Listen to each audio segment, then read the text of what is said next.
अस्सलाम वालेकुम नाज़रीन, आपको अपने चैनल में खुशामदीद कहते हैं।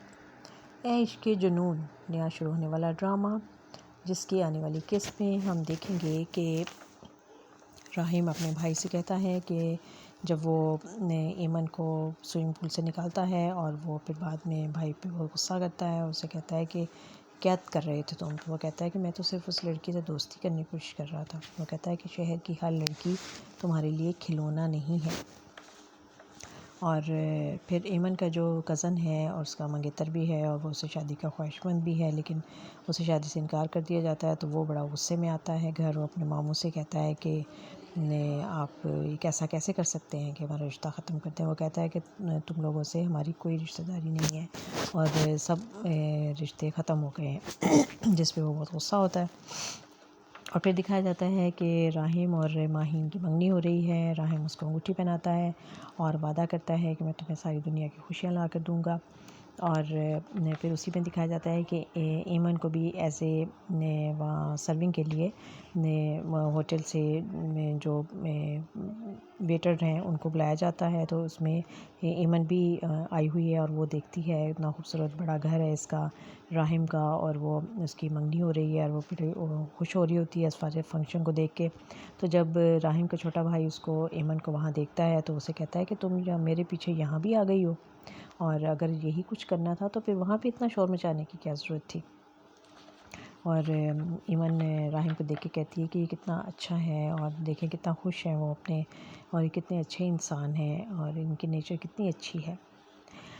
ए इश्क़ जुनून, इसमें हमने देखा कि वही चीज़ें जो कि हम अक्सर ड्रामों में देखते आते हैं कि एक बहुत वेल सेटल्ड और अमीर फैमिली है जिनके दो बेटे हैं। एक बेटा जो है वो बहुत सुलझा हुआ है, पढ़ा लिखा है, समझदार है और वो बाप के साथ बिज़नेस संभाल रहा है। लेकिन छोटा बेटा जो है वो लाड की वजह से बिगड़ जाता है और वो सिर्फ ऐश करता है, और वो बड़ा भाई भी उसको प्यार करता है और बाप का भी लाडला है, माँ का भी लाडला है। तो इस वजह से वो ज़िम्मेदारी भी लेने को तैयार नहीं है और शरारतें करता रहता है। और अब ऐसा उसकी एज ऐसी हो गई है कि वो सिर्फ शरारतें नहीं रहीं बल्कि वो दूसरों को तकलीफ़ देने की हद तक पहुंच गया है। ऐसे ही जब हमने देखा कि ईमन जो थी वो उसे वेट्रेस की जॉब मिल गई है वहाँ पर होटल में, और वो राहिम के होटल में जॉब कर रही है। और वहीं पे जब वो उसकी ड्यूटी होती है और वो अपने काम ड्यूटी दे रही है तो वहीं पर राहिम का छोटा भाई आ जाता है और वो उसकी सरसरी सी नज़र जब पड़ती है तो उसको देखने में वो लड़की अच्छी लगती है और वो फिर वही उसको खामखा उसको बुला के उससे फ्री होता है और उससे बात करने की कोशिश करता है। और फिर उसको कहता है कि कमेंट बुक लेकर आओ, और फिर उस पर अजीब से कमेंट्स देता है और फिर उसमें अच्छी खासी भारी रकम जो है वो उसको टिप में देकर वहाँ से चला जाता है। इससे पहले भी एक जब कस्टमर आए और उन्होंने खाना खाने के बाद उन्होंने इसको टिप दी तो इसको बड़ा अजीब लगा ईमन को, और इसने इनकार करने की कोशिश भी की। लेकिन सामने जब जो इनकी बॉस उनको देख रही थी उसने इशारे से कहा कि ले लो। वो बाद में कहती है कि देखो ये कोई बुरी बात नहीं है, यहाँ आने वाले लोग जो हैं वो खुश होके हमारे काम से खुश होके हमें इनाम देते हैं। तो ऐसी वो कहती नहीं, मुझे तो ऐसा लगता है कि जैसे मुझे भीख दी जा रही है। और लेकिन वो बाकी सब बहुत खुश हैं, घर वाले भी उसके बहुत खुश हैं कि बड़ी अच्छी इसको जॉब मिल गई है। और इसकी बहन कहती है तुम्हें इतनी ही टिप मिला करेगी रोज़। तो कहती है नहीं, मैं कल अगर मुझे इस तरह उन्होंने दी तो मैं वापस कर दूँगी, मुझे ये अच्छा नहीं लगता। और साथ ही उसके फूफो के बेटे के साथ जो बचपन से मंगनी हुई थी वो मसला चल रहा है। फूफो का बेटा कोई जॉब नहीं करता, ना ही वो कोई नेचर वाइज अच्छा इंसान है, बल्कि वो दोस्तों के साथ आवारा दोस्तों के साथ घूमता रहता है और जुआ खेलता है। तो इस दफ़ा जब वो प्रॉपर रिश्ते के लिए आए तो माँ ने हिम्मत करके उसको साफ़ इनकार कर दिया कि मैं किसी जुआरी के अपने हीरे जैसी बेटी जो है वो नहीं ब्याहूँगी। अब वो लड़का भी जो है इंतकाम पर उतर आया है, वो उसके होटल में पहुंच जाता है, वहाँ जाकर लॉबी में जाकर शोर मचाता है। वो बड़ा मुश्किल उसको टालती है, लेकिन वो वहाँ से जाता नहीं है बल्कि बाहर पार्किंग में बैठा रहता है, उसका इंतज़ार करता रहता है। और फिर जब वो वापस जाने के लिए निकलती है तो फिर उसका रास्ता रोक लेता है, उसको कहता है कि अब ज़बरदस्ती मेरे साथ चलो। वो कहती है नहीं, तुम घर आना फिर बात करेंगे। तो वो कहता है कि चल ठीक है, फिर अपनी माँ से जाके कहना कि मुझसे और मेरी माँ से माफ़ी मांगे।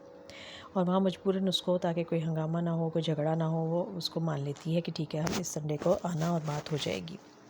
उसके बाद उसको बॉस बुलाते हैं और वो राहिम सर देख लेते हैं सीसीटीवी कैमरे में कि ये बंदा जो है कितनी देर से यहाँ से चक्कर लगा रहा है और मशकूक है ये वो है। फिर उससे पूछते हैं तो वो कहती है नहीं सर ये मेरा कज़न है, और इस वजह से वो कहता है कि अगर तुम ना आती थोड़ी देर इसके पास, मैं तुम्हें ना देख लेता कि तुम इसके पास खड़ी होकर बातें कर रही हो, तो मैं इसको पुलिस के हवाले कर देता, क्योंकि मुझे ये मशकूक शख्स लग रहा था और आइंदा ऐसा कुछ नहीं होना चाहिए, क्योंकि सिक्योरिटी का मामला होता है जिस पे वो बड़ी एम्बेरस होती है और वो माज़रत भी करती है कि नहीं सर आइंदा ऐसा नहीं होगा।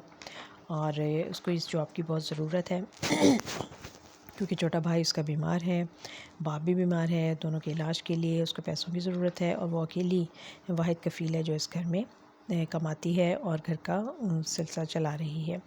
लेकिन आगे चल के अब देखते हैं कि स्टोरी यकीनन कोई दिलचस्प मोड़ लेने वाली है, क्योंकि जो राहिम का छोटा भाई है वो एक बग़ैर सोचे समझे ही कोई ऐसी हरकत कर देता है कि जो दूसरे के लिए कितनी नुकसानदेह हो सकती है उसको अंदाज़ा नहीं होता। जैसा कि उसने उस दिन भी शरारत में आके उसने देखा कि जब वो पूल की सफाई कर रही थी तो उसने आके उसको पीछे से धक्का दे दिया और पूल में गिरा दिया।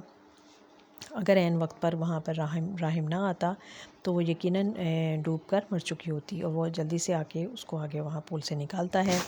और इस तरह आप देखते हैं कि आगे एक दिलचस्प कहानी जो है वो हमारे सामने आने वाली है। यकीनन ये एक चौंका देने वाले मनाज़र इसमें आएंगे जो कि देखने वालों को की दिलचस्पी को और बढ़ाने में कामयाब होंगे। देखते रहिए ये खूबसूरत ड्रामा है इश्क़-ए-जुनून।